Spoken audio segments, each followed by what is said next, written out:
Hello my lovely family, हम आपके लिए लेके आए हैं पूर्णिमा सत्यनारायण व्रत कथा और इसका महत्व। यह व्रत कथा सुनने से सभी दुखों का नाश होता है और प्रभु की कृपा और साया हमेशा हम पर बनी रहती है। तो सुनिए इस सत्यनारायण व्रत कथा का महात्म्य। एक समय योगीराज नारद जी दूसरे के हित की इच्छा के लिए अनेक लोकों में घूमते हुए मृतलोक में आ पहुँचे। यहाँ अनेक योनियों में जन्मे हुए प्रायः सभी मनुष्यों अपने कर्मों द्वारा अनेकों दुखों से पीड़ित देखकर विचार करने लगे कि किस यत्न के करने से निश्चय ही मानवों के दुखों का नाश होगा। ऐसा मन में सोचकर भगवान नारद विष्णुलोक को गए। वहाँ श्वेत वर्ण और चार भुजाओं वाले देवों के इस नारायण का, जिन्हें हाथों में शंख चक्र गदा और पद्म थे तथा वरमाला पहने हुए थे, देखकर प्रस्तुति करने लगे। हे भगवान, आप अत्यंत शक्ति से संपन्न हैं। मन तथा वाणी भी आपको नहीं पा सकती। आप आदि मध्य अंत नहीं है। निर्गुण स्वरूप सृष्टि के कारण भक्तों को दुखों को नष्ट करने वाले हो। आप मेरा नमस्कार स्वीकार करें। नारद जी के इस प्रकार विनती करने पर भगवान विष्णु बोले, हे मुनिदेव, आपके मन में क्या चल रहा है, कृपया करके मुझे बताइए। नारद मुनि बोले, मृत्युलोक में सब मनुष्यों के अनेक योनियों में पैदा हुए हैं। अपने अपने कर्मों के द्वारा अनेक प्रकार के दुखों से दुखी हो रहे हैं। हे नाथ, मुझ पर दया रखते हो तो बताइए कि उन मनुष्यों के सब दुख थोड़े से ही प्रयत्न से कैसे दूर हो सके। श्री भगवान हरि बोले, नारद, मनुष्य की भलाई के लिए तुम बहुत अच्छी बात पूछ बैठे। जिस काम के लिए तुम्हें मनुष्य मोह से छूट जाता है वह मैं कहता हूँ, सुनो। बहुत ही पुण्य देने वाला स्वर्ग तथा मृत्युलोक दोनों में दुर्लभ यह उत्तम व्रत है। आज मैं प्रेम वश होकर तुम्हें कहता हूँ। श्री सत्यनारायण भगवान का यह व्रत अच्छी तरह विधान पूर्वक संपन्न करके मनुष्य तुरंत ही यहाँ सुख भोग कर मरने पर मोक्ष को प्राप्त होता है। भगवान के वचन सुनकर नारद मुनि बोले कि उस व्रत का फल क्या है, क्या विधान है, किसने यह व्रत किया और किस दिन यह व्रत करना चाहिए, भगवान मुझसे विस्तार से कहिए। भगवान बोले, दुख शोक आदि को दूर करने के लिए यह व्रत सब स्थानों पर विजय करने वाला है। भक्ति और श्रद्धा के साथ ही किसी भी दिन मनुष्य सत्यनारायण की शाम के समय ब्राह्मणों और बंधुओं के साथ धर्मपरायण होकर पूजा करे। पूर्णवासी के दिन हमेशा सत्यनारायण भगवान की पूजा कथा शाम को करनी चाहिए। इससे और भी फल मिलता है और प्रभु की कृपा हमेशा बरसती रहती है। भक्ति भाव से नैवेद्य केले का फल, घी, दूध और गेहूं का चूड़ सवाया लेवे। गेहूं के अभाव में साठी का चूड़, शक्कर अथवा गुड़ लें तथा भक्ति भाव से भगवान को अर्पण करें। बंधु बंधुओं सहित ब्राह्मणों को भोजन कराएं।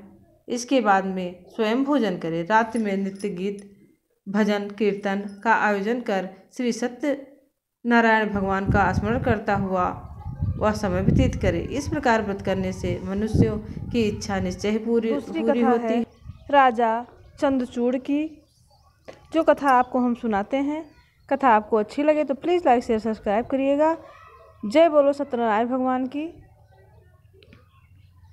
प्राचीन काल में केदार खंड के मणिपूरक नामक नगर में राजन चंचूड़ नामक एक धार्मिक तथा प्रजावत्सल राजा रहते थे। वे अत्यंत शांत स्वभाव के, मृदुभाषी तथा भगवान नारायण के भक्त थे। विद्यादेश के म्लेच्छगण उनके शत्रु हो गए थे। राजा म्लेच्छों से युद्ध हुआ। राजा की सेना का बहुत अधिक नुकसान हुआ, लेकिन म्लेच्छों का नुकसान कम हुआ। युद्ध में परास्त होने पर राजा चंद्रचूड़ वन को चले गए। तीर्थ के बहाने इधर उधर घूमते हुए वे काशीपुर में पहुँचे। वहाँ उन्होंने देखा कि घर घर में सत्यनारायण की पूजा हो रही है और काशी नगरी द्वारका के समान भी भव्य समृद्धशाली हो गई है। वहाँ की समृद्धि देखकर राजा विस्मित हो गए और उन्होंने सतानंद ब्राह्मण द्वारा की गई सत्यनारायण पूजा की प्रसिद्धि भी सुनी, जिसके करने से शील एवं धर्म से समृद्ध हो जाते हैं। राजा चंद्रचूड़ सतानंद के पास गए और उनके चरणों में गिरकर उन्हें सत्यनारायण पूजा की विधि पूछी तथा अपने राज्य भ्रष्ट होने का कारण भी बतलाया और कहा, ब्राह्मण, लक्ष्मीपति, भगवान, मर्यादा, जनार्दन, जिस व्रत से प्रसन्न होते हैं पाप के नाश करने वाले, उस व्रत को बतलाकर आप मेरा उद्धार करिए। सदानंद ने कहा, राजन, श्रीपति भगवान को प्रसन्न करने वाला सत्यनारायण का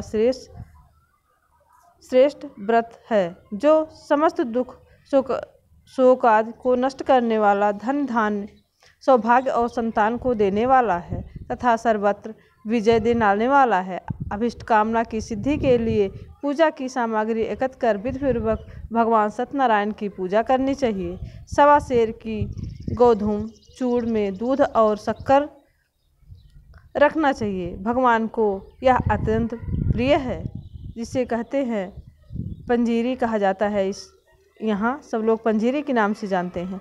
पंचामृत द्वारा भगवान शालिग्राम को स्नान कराकर गंध, पुष्प, धूप, दीप, नैवेद्य तथा तांबूल आदि उपचारों से मंत्रों द्वारा उनकी अर्चना करनी चाहिए। अनेक मिष्ठान तथा भव्य भोजन पदार्थों एवं फलों तथा फूलों से भक्तिपूर्वक पूजा करनी चाहिए। फिर ब्राह्मणों तथा सुजनों के साथ सत्यनारायण कथा, राजा तुंगध्वज के इतिहास,